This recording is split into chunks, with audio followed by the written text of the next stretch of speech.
gente! Tudo bem com vocês? Meu nome é Renata Barbosa, sou professora de português, linguagens e redação e também faço parte do Conselho Geral do Movimento CJC. E é também este motivo que me fez vir aqui te passar um recado bem importante sobre o Exame Nacional do Ensino Médio, o famoso Enem 2020, que está sendo realizado agora em 2021. Então eu trago para vocês algumas dicas sobre a famosa prova de linguagens e códigos e suas tecnologias, ou seja, a prova de português. Mas o nosso primeiro passo é entender por que linguagens. Porque principalmente o que o Enem quer saber não é se você sabe o conteúdo, mas sim a técnica. Então é a tua capacidade de uso daquele conteúdo, de todos os conteúdos, certo? Então ele não está interessado em saber a técnica, e sim a sua forma, a sua capacidade de contextualização. Então por isso que ele aparece camuflado, os conteúdos aparecem acompanhados daqueles longos textos que a gente reclama e gosta de dizer que são longos e que a gente não consegue guardar todas as informações. Mas deixa eu te dizer que é também por isso que a prova é chamada de exame, porque ela mede a tua capacidade, como eu disse, de uso e não de técnica. Então, tudo que você aprendeu depende da sua capacidade de contextualizar aqueles conteúdos que tu vem convivendo com ele. Também é válido lembrar que a gente não consegue aprender de forma, da forma que é exigida pelo Enem, aquele conteúdo se a gente estudar apenas na véspera, porque o que o Enem, como sendo esperto, está avaliando é a nossa capacidade de convívio com cada conteúdo. Então, por isso eu repito, por isso que os assuntos, eles vêm acompanhados dos textos que a gente classifica como sendo longos, mas que eles têm sim uma utilidade e uma serventia. Agora depende também do ritmo de estudos que a gente vem tendo e da convivência com cada um deles. Tranquilo?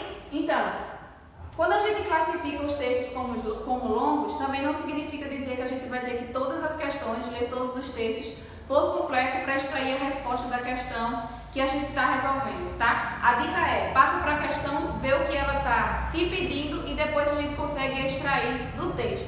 Se for uma questão de interpretação, o que também é típico do Enem, o primeiro passo que vocês têm que fazer é tirar a informação global do texto, sobre o que o texto fala. Essa dica tu vai ter no título, tá bom? Segundo passo é tu identificar o gênero textual que o texto está sendo classificado, ou seja, a organização estrutural, se é uma notícia, se é uma charge, se é uma tirinha, enfim, tá?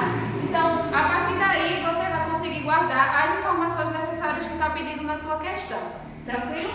Outra coisa, os textos eles podem aparecer nas duas linguagens, na linguagem verbal e na linguagem não verbal. Como tu frisou bem, que eu sei disso nos teus estudos, a linguagem verbal é aquela que aparece na escrita, certo? Texto não verbal, aqueles que aparecem com uso de imagens. Ou eles podem ser multimodais, é quando eles vão aparecer utilizando as duas modalidades, linguagem verbal e linguagem não verbal, que é o caso das tirinhas e das charges. Nossa amiga Mafalda, com certeza, adora aparecer nos nossos exames. Então, vê só, no texto verbal, sempre que o texto ele for escrito, tá? Apenas com o uso da escrita, as informações que vocês vão precisar para responder a questão vão estar dentro do texto. Então não tem que imaginar nada, não tem que criar nada. A informação que tu precisar vai estar lá dentro. É só procurar que tu consegue encontrar. Tranquilo? E quando o texto tu fizer uso da linguagem não verbal, quando fizer uso das imagens, você vai precisar também do teu conhecimento de mundo. Então as informações também vão estar fora do texto. Então tu pega o que o texto disse, pega o que tu sabe sobre o assunto para conseguir a resposta que a gente vai classificar como correta. E tu tem que te lembrar também que as alternativas elas são de múltipla escolha e a correta não está classificada com o que você acha que é certo, mas sim com o que o texto tem passado para você.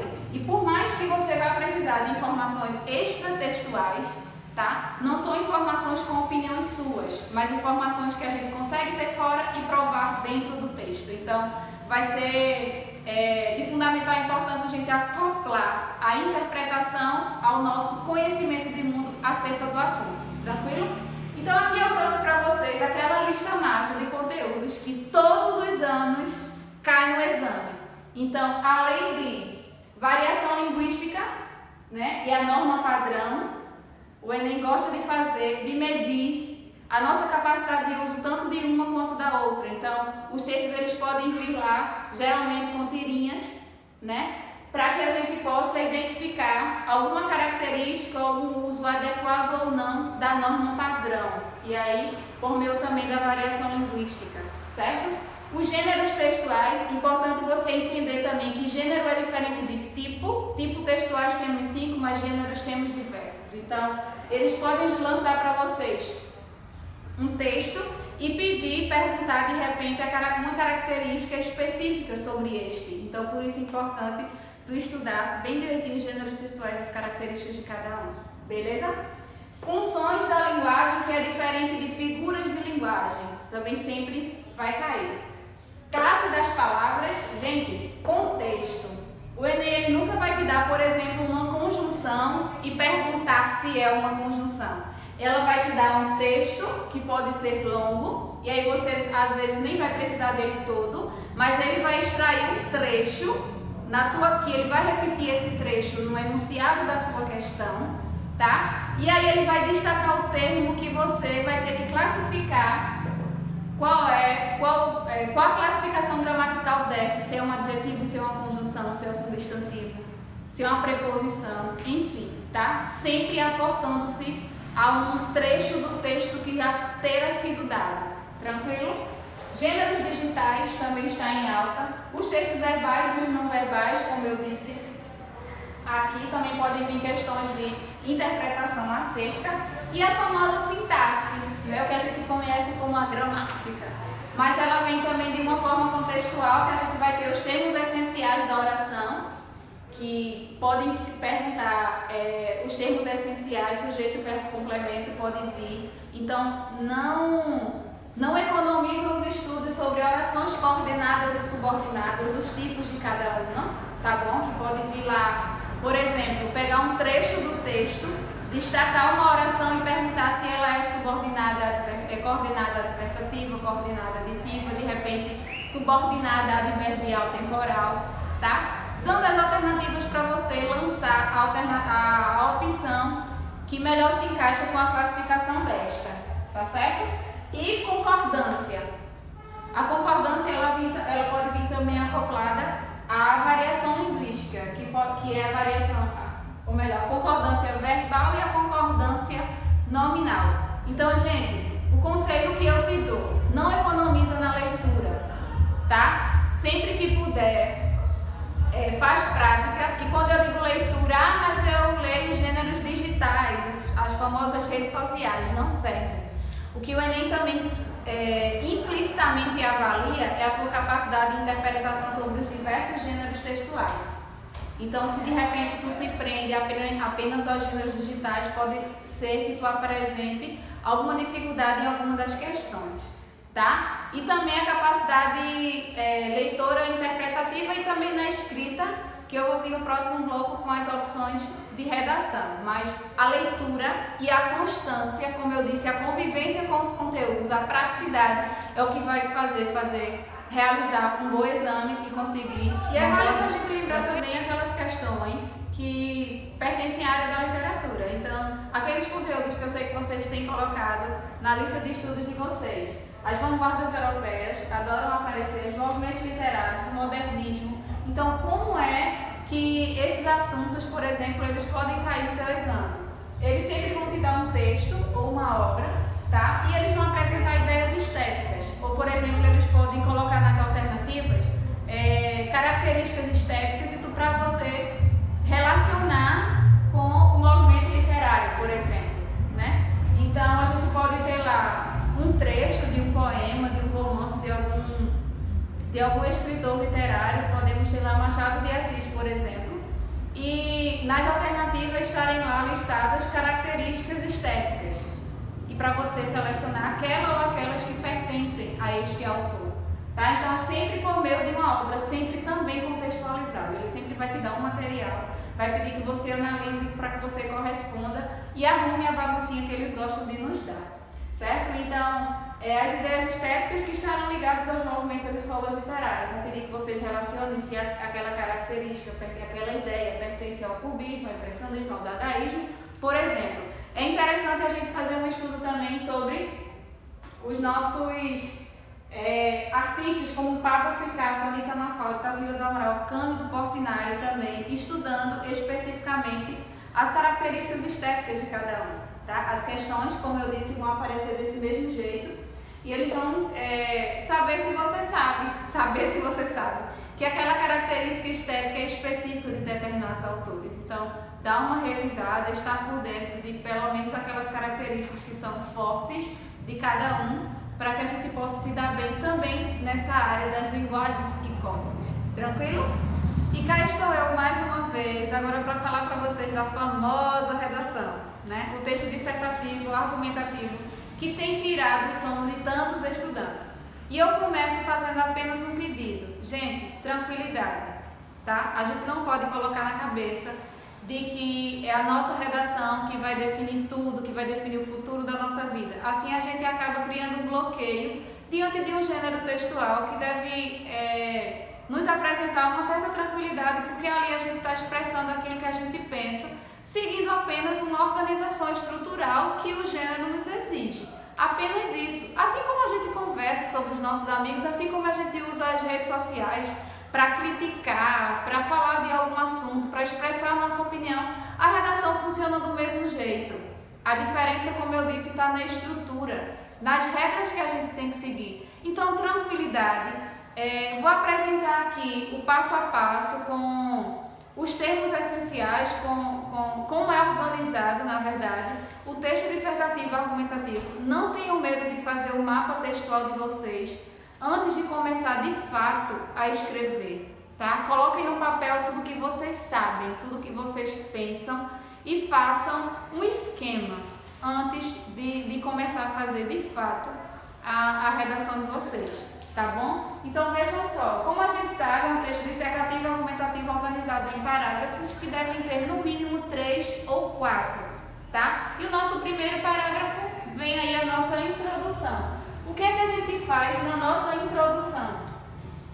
A gente começa com a nossa referência histórica. É na introdução que a gente vai apresentar a nossa tese. Gente, tese é diferente de fato, tá? Fato é o que ninguém pode mudar, é o que todo mundo vai ter a mesma visão e a mesma opinião. Por exemplo, o fogo queima. Eu não tenho como provar que o fogo não queima ou algo contrário disso, tá? E tese é justamente um pensamento, um posicionamento que ele pode sim ser contra-argumentado, certo? Então a apresentação da minha tese ela deve começar com uma referência histórica, é uma forma interessante de começar o seu texto, de falar do assunto que foi dado para vocês nos textos motivadores, tá? Então a referência histórica é um repertório, é quando vocês vão pegar o assunto e vão relacionar com o tema do passado, com algo que aconteceu na antiguidade, em alguma época. Uma outra opção para substituir a referência histórica é o trecho de um filme, a citação de um filme, de uma letra de música, mas cuidado com as músicas, eu diria até canção, né? E é nesse parágrafo também que vocês vão apresentar o problema. A tese vem por meio do problema. Quando o corretor, quando a banca lê a sua introdução, ele já vai ter que entender qual é o problema que você está falando e qual é o seu posicionamento diante dele, certo? Que aí a gente vai ter o argumento e o encaminhamento. Encaminhamento para o que você vai colocar, vai trazer no seu desenvolvimento, certo? E por que argumento? Porque não é só jogar opinião, é já deixar claro, como eu disse, o que é que você pensa do assunto, tá? E aí vem o desenvolvimento, que é a exposição das suas ideias, que é justamente a defesa do seu ponto de vista acerca da sua tese. Por que você pensa isso? Por que você está dizendo que esse problema ele merece, ele tem que ser resolvido? É importante a gente lembrar isso sempre, que o Enem ele sempre vai nos trazer o tema social, que a gente tem que olhar para o problema e já pensar quais são as causas, para da causa a gente já pensar mais ou menos como o problema tem que ser resolvido, tá?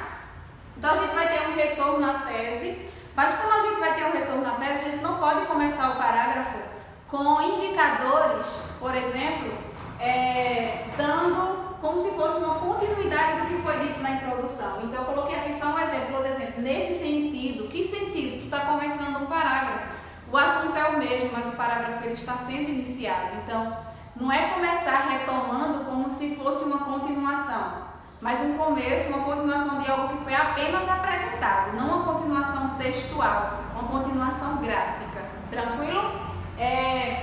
Deixar claro qual é a importância da resolução. Se é um problema,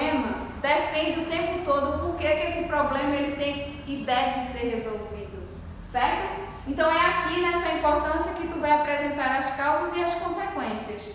É importante resolver porque isso tem causado isso aqui. E se a gente continuar, e aí você vai apresentando a argumentação de vocês nesse sentido.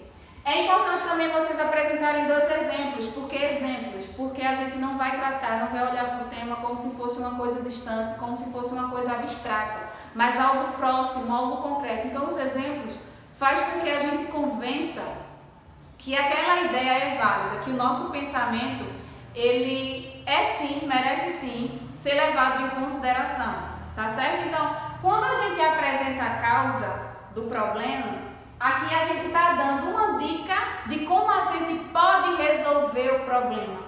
Acho que vocês devem ter observado que uma das competências que vocês estão sendo avaliados na produção da redação, a quinta, é apenas a sua capacidade de resolver o problema, está totalmente ligada à conclusão. E sabe por que muita gente se dá mal com isso? Porque apresenta a conclusão, apresenta a proposta de intervenção como sendo novidade. Mas, Renata, como assim novidade? Quando a gente lê o seu desenvolvimento, quando você for apresentar a causa do problema, você já está implicitamente apresentando como ele deve ser resolvido. Por exemplo, o tema da redação, agressão contra mulheres, violência doméstica, por exemplo. Aí você diz aqui que a causa desse problema é justamente a falta de estrutura familiar, a falta de organização do ambiente, a ausência na escola, enfim, a falta de... ligados à própria família. Você diz que a causa está ligada a isso, tá? A falta de envolvimento social da família. E aí, de repente, na tua conclusão, você apresenta como sendo a solução que o governo tem que resolver. Então, deu para entender que o governo aí apareceu como sendo uma novidade. Em nenhum momento você colocou o governo, as autoridades governamentais, como sendo a causa desse problema. Então, por que eles vão resolver? Então, se liga, porque tudo é uma continuação. Então, se de repente o estrago da água está ligado a uma torneira que está aberta, é desligando a torneira que a gente tem que resolver. Não apresentando uma novidade dizendo que é um projeto social de conscientização para que a população desligue a torneira. Então sejamos diretos, até porque a conclusão ela deve, assim como a introdução, ser curta. Vocês têm no máximo 30 linhas. A introdução a gente deve fechar de 3 a 5. E é nessa mesma margem que a gente tem que trabalhar a conclusão, tá? E outra coisa também que a gente não pode deixar de colocar na conclusão, gente, não é só apresentar a solução, a proposta de intervenção. É tu dizer também, você afirmar o que vai mudar, o que mudaria se essa sua proposta fosse aceita, tá? Então, se de repente eu digo que é um projeto social, uma intervenção pelas autoridades governamentais, mas o que é que vai mudar se essa proposta ela for aceita e posta em prática? Então, não esquece disso. Tem gente que só coloca a solução, mas não diz o que mudaria. Outra coisa importante, nunca use o tempo verbal, o futuro do pretérito, como por exemplo, deveria, poderia, ficaria, porque a gente está apresentando apenas uma proposta, mas a gente tem que estar seguro de que aquilo dá certo. Então a banca vai perguntar, gente, deveria e não deve, poderia e não pode, ficaria e não fica, então seja seguro. Deve-se acreditar, deve-se fazer, podemos acrescentar, então use os tempos verbais que apresentam clareza, firmeza e segurança naquilo que você está dizendo, tá? Então, como eu disse, antes de começar de fato, faça um mapa textual com tudo isso, que é que você sabe do assunto. Volto também a ressaltar a importância de ler vários gêneros textuais sobre diversos assuntos, até porque é uma surpresa, a gente não sabe o que o tema vai nos trazer. E isso vai nos fazer aí ter um repertório abundante para defender aquilo que a gente acredita dentro do nosso texto, tá certo? Então ficamos por aqui, um prazer ajudar vocês. Qualquer dúvida, só entrar em contato que a gente procura mais algumas formas de ajudar vocês, tá? Mas finalizo dizendo, nunca deixe de acreditar. Tragamos para a vida que possamos trazer para a vida a dica da conclusão, que a gente não apresente apenas uma possibilidade, mas a gente tenha certeza daquilo que a gente acredita, daquilo que a gente diz, daquilo que a gente faz. E não se frustrem diante dos resultados negativos. Nós estamos diante de um ano atípico, todas as dificuldades foram ainda mais acrescentadas, né? A gente sabe que o Enem sempre é difícil, nunca é justo, mas esse ano dificultou ainda mais, está sendo cada vez mais desigual, mas a gente está junto, tá? E digo a vocês que não utilizo a metáfora de que vai ter todo ano, mas utilizo sim aporto-me nos textos bíblicos para dizer para vocês que tudo tem seu tempo, né? Eu terminei meu ensino médio em 2010 e eu acreditei que minha vida acadêmica iniciaria em 2011, o que não aconteceu. Me dediquei mais um ano, né? Busquei de uma forma mais intensa e aí em 2012 eu consegui a aprovação. No final de 2011 eu iniciei em 2012, então não está escrito em lugar nenhum que sua vida universitária deve começar em 2021 ou em 2022, tá? Tudo tem seu tempo, tudo tem sua fase. Em 2020 a meta foi sobreviver e estar bem psicologicamente. A partir disso a gente vê aí o que é que a gente pode fazer e que a gente pode melhorar, tá bom? Então, que Dom Bosco e Nossa Senhora Auxiliadora continuem intercedendo pra gente. Um bom exame para todo mundo, tá? E tenhamos também bons resultados. Independente da nota, lembre-se que você não vale uma nota, tá bom? E a CJC vai estar sempre aqui para te apoiar, independente de qualquer nota, independente de qualquer resultado. Essa família vai estar sempre aqui como sempre esteve, tá bom? Então, beijo no coração e até mais.